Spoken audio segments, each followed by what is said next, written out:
Bab 1447.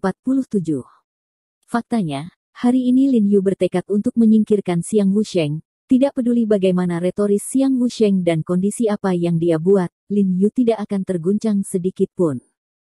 Namun, dia harus ragu hanya ketika dia menyebutkan dokumen ini tentang garis hidup keluarga Yan Xia. Meskipun dia tidak tahu apa yang dicatat dalam dokumen ini, dia tahu bahwa itu terkait dengan keselamatan negara dan bangsa dan kepentingan vital ratusan juta rekan senegaranya. Sungguh, serius. Melihat bahwa kata-kata Lin Yu dimaksudkan untuk melonggarkan, dia buru-buru mengangguk dan berkata, seperti yang Anda tahu, banyak kekuatan berkumpul di perbatasan di sebelah selatan Anda, hanya untuk dokumen ini. Sebelum saya datang, saya mendapat informasi pasti dari organisasi Shenmue. Mereka bilang mereka selalu berada di posisi terdepan dalam persaingan untuk menemukan dokumen ini. Jika Anda tidak percaya, Anda dapat memenjarakan saya terlebih dahulu. Saat itu, organisasi Shenmue akan menemukan dokumen ini. Saya akan meminta mereka untuk datang dan bertukar dengan Anda dengan dokumen. Dia sekarang mencoba semua yang dia bisa untuk bertahan hidup, karena dia tahu bahwa setelah dia mati, tidak ada yang tersisa. Spirit of Jade Fragment, yang dianjurkan oleh seluruh bangsa tidak ada dalam Sword Master League mereka. Ajarannya adalah bahwa ada harapan hanya jika Anda bertahan hidup. Sambil berbicara, tangannya diam-diam sudah mengerahkan kekuatan, mencoba mendorong ujung pedang dari dadanya. Meskipun Lin Yu telah memperhatikan gerakan kecil di tangannya, dia tidak peduli tentang itu, dia hanya dengan keras kepala memegang gagangnya dan menyimpan ujung pedang di tubuh Xiang Wusheng. Dia mengerutkan kening, berpikir dan berpikir. Tulislah kata-kata Xiang Wusheng.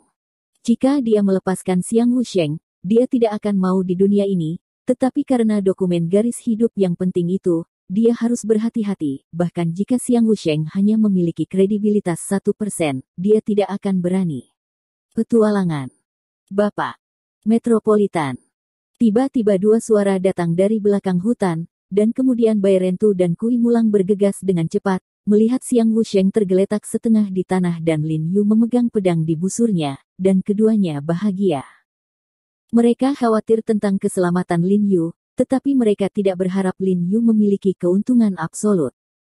Tetapi ketika mereka melihat bahwa situasinya sepertinya berada di jalan buntu, mereka tidak bisa menahan diri untuk tidak terkejut. Bai Rentu bertanya dengan bingung, Tuan, mengapa Anda memegang pedang dan tidak bergerak? Tusuk saja dia sampai mati dengan satu pedang. Apakah kamu tidak melihat, anak ini memegang pedang dengan kuat?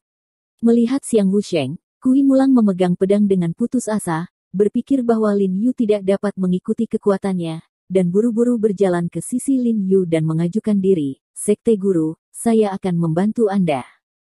Saat dia berkata, dia menggosok tangannya, membuat gerakan untuk membantu Lin Yu menekan pedang. Melihat pemandangan ini, Xiang Wusheng mengubah wajahnya dan buru-buru berkata kepada Lin Yu, jika aku mati, kamu tidak akan pernah mendapatkan dokumen itu. Dokumen apa? Kui Mulang tercengang ketika mendengar ini, lalu melirik Lin Yu, dan segera menarik tangannya yang terentang.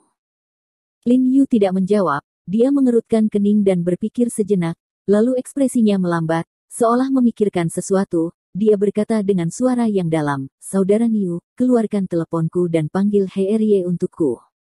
Ini baik. Bai Rentu cepat setuju, mengulurkan tangannya dan mengeluarkan ponsel dari saku Lin Yu, dan kemudian menelepon He Zizhen sesuai dengan instruksi Lin Yu. Kali ini telepon berdering dan diangkat. He Zizhen di ujung telepon sangat bersemangat dan berkata sambil tersenyum, Hei, Jiarong, mengapa menelepon saya saat ini? Pagi di sisi Anda. Paman He, aku ingin meminta sesuatu untuk kamu putuskan. Lin Yu berkata lugas, karena dia tidak bisa memutuskan masalah ini, biarkan He Erie membantunya memilih. Oh, ada apa? He Zizhen di ujung telepon berkata sambil tersenyum, tetapi dia tahu bahwa Lin Yu selalu menjadi orang yang sangat mandiri, dan sekarang dia diminta untuk membantu membuat keputusan.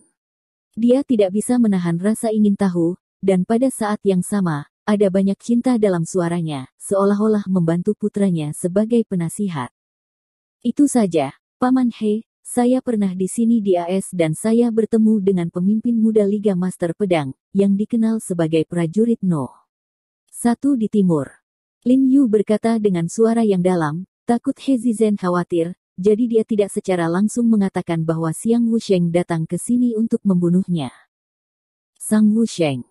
He Zizhen di ujung telepon sepertinya tahu tentang Xiang Wusheng.